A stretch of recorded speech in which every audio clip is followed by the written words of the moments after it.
দিলীপ ঘোষের স্ত্রী রিঙ্কু মজুমদারের পুত্র সৃঞ্জয় দাশগুপ্ত বয়স 27 অস্বাভাবিক মৃত্যু ঘিরে চাঞ্চল্য। পুলিশ সূত্রে মারফত খবর, সাত সকালবেলা সাপুরজি আবাসনের ই ব্লক ঘর থেকে নিথর দেহ উদ্ধার হয়। প্রথমে নিয়ে যাওয়া হয় নিউ টাউনের বেসরকারি হাসপাতালে, সেখান থেকে বিধাননগর মহকুমা হাসপাতালে নিয়ে আসলে মৃত বলে ঘোষণা। দেহটিকে ময়নাতদন্তের জন্য আরজিকর হাসপাতালে পাঠানো হবে। ময়নাতদন্তের প্রাথমিক রিপোর্ট অর্থাৎ অটোপসি রিপোর্ট পাওয়ার পরেই বোঝা যাবে মৃত্যুর সঠিক কারণ।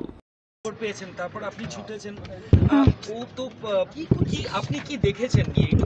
আমি গিয়ে দেখছি ছেলে শুয়ে আছে, পাশের ফ্ল্যাটের ছেলে, একটা মহিলা ওর গায়ে তেল মালিশ করছে, ওর সেন্স ফেরানোর চেষ্টা করছে। আচ্ছা, কে কে ছিল ওই সময়? কে কে ছিল দিদি? ওর অফিসের দুজন কলিগ ছিল, একজন রাতে 10টায় এসছে, একজন রাতে 3টায় এসছিল। রাত্রেবেলা 12টা সাড়ে 12টায় আমাকে লাস্ট কল করেছিল যে সকালে আমি 8টার সময় আমি চলে যাব সায়েন্স সিটিতে, আমি কালকে দুর্গাপুরে যাব, তুমি একটু পরিতোষ আমাকে একটু বলে দেন। তুই বললেই তো হবে, তুই বল। তারপরে ওর কি শরীর খারাপ ছিল? শরীর কেমন ছিল?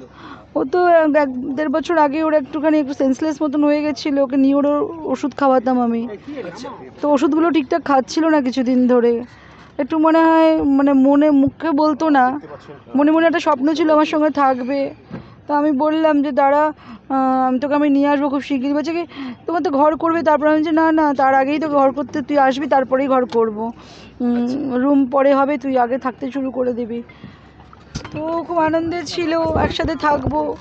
আমিও 2-3 দিন ধরে আমার ঘুম হয়নি, কেন জানি না। আমারও মনে হচ্ছিলো ছেলেটা খাওয়া দাওয়া করছিল না। আমার খুব আমিও খুব টেনশনে ছিলাম যে আমি এখানে রান্নাবান্না করছি, আমার ছেলেটা ওখানে রান্নার লোক এসে ঘুরে চলে যাচ্ছে, কখনো বন্ধুর ফ্ল্যাটে থাকছে, একদিনই বাড়ি থাকে না। আপনি দিলীপদার বাড়ি চলে যাওয়ার পর ওর লাইফস্টাইলে কিছু চেঞ্জেস এসেছিল? একটু আপসেট থাকতো, মন খারাপ হয়ে যাচ্ছিল একটুখানি। আমাকে সেটা বুঝতে দেয়নি, কিন্তু আমি বুঝতে পারছিলাম খাওয়া দাওয়া করছিল না। কুক এসে বেল মেরে চলে যাচ্ছে, রান্না করতে পারছে না, ঘুম থেকে উঠেই অফিসে দৌড়চ্ছে, অফিস থেকে হ্যাঁ খেয়ে নেবো, অফিসে গিয়ে কিছু খেয়ে নেবো, হ্যাঁ এটা খেয়েছি ওটা খেয়েছি। আমি বুঝতে পারছিলাম যে খাওয়া দাওয়া ঠিকঠাক হচ্ছে না। আমি না সবে ডিসাইড করেছিলাম যে আমি আজকেই ওনাকে বলবো। কালকে রাতে একটু কথা বলতে চাইছিলাম ওনার সাথে, তো আর দেখলাম যে উনি একটু উনিও বেরিয়েছিলেন। তারপর আমি এটাই ভেবেছিলাম ওনাকে আজকেই বলতাম আমি, দেখো আমি ছেলেকে আমি এখানে নিয়ে আসবো, নাহলে আমাকে ছেলের সঙ্গে থাকতে হবে, নাহলে ছেলেকে এখানে নিয়ে আসতে হবে। ওর একদিন কথাবার্তা হচ্ছিলো, বললো দেখো যদি বাইরে চাকরি করতে চলে যেত, একটু ওকে অ্যাকামস্ট্যান্স হতে, তো নিজেই বলছে যে আমার এখানে বাড়িঘর আছে, আমি এখানে কী করে থাকবো। আসলে আমাদের রুমের প্রবলেম ছিল।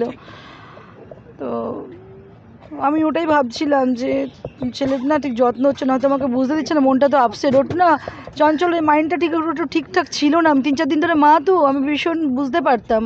আর ও মাদার্স ডে সেলিব্রেট করতে আসলো আমার বাড়িতে সানডেতে, কেক নিয়ে আসলো, আমার জন্য একটা গিফট নিয়ে আসলো, আগেই আমাকে এক্সাইটেড হয়ে বললো।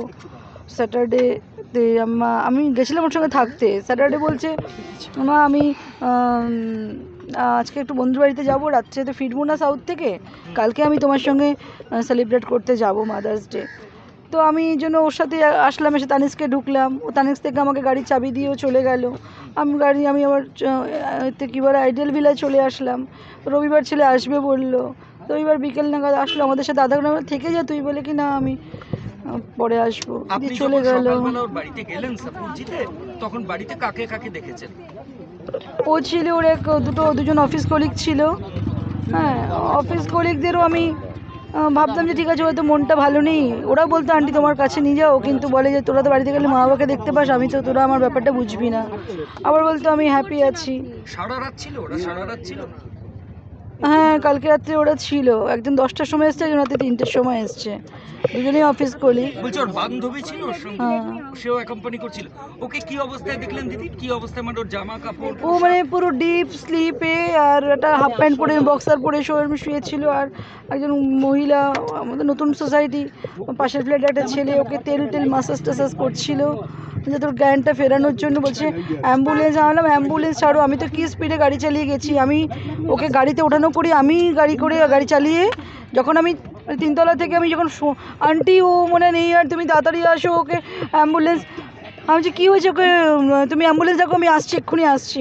আমি তো লাফি লাফি পাগলের মতন দোতলা থেকে গাড়ির চাবি আর পার্সটা নিয়ে কি স্পিডে গেলাম। তখন উনি বললেন একজনকে, তুমি যাও তো ম্যাডামের সাথে। আমি কারোর দিকে তাকাইনি, মানে আমার শাশুড়ি মা ঘরে আরও মানে দোতলায় ছিল, আমি কারোর দিকে না তাকিয়ে আমি সিঁড়ি দিয়ে নেমে রুমে ঢুকে চাবি নিয়ে আবার বেরিয়ে গাড়ি স্টার্ট করে আসলাম। বাড়িতে এসে বললাম অ্যাম্বুলেন্স কখন আসছে, 15-20 মিনিট, ওইসব না করে গাড়িতে আবার সবাই ধরাধরি করে সিঁড়ি দিয়ে নামালো দোতলা থেকে, গাড়ির পেছনে বসালো, দুজন বসলো, আমি চালিয়ে, সামনে একজন বসলো, আমি নিয়ে ওইওতে গেলাম।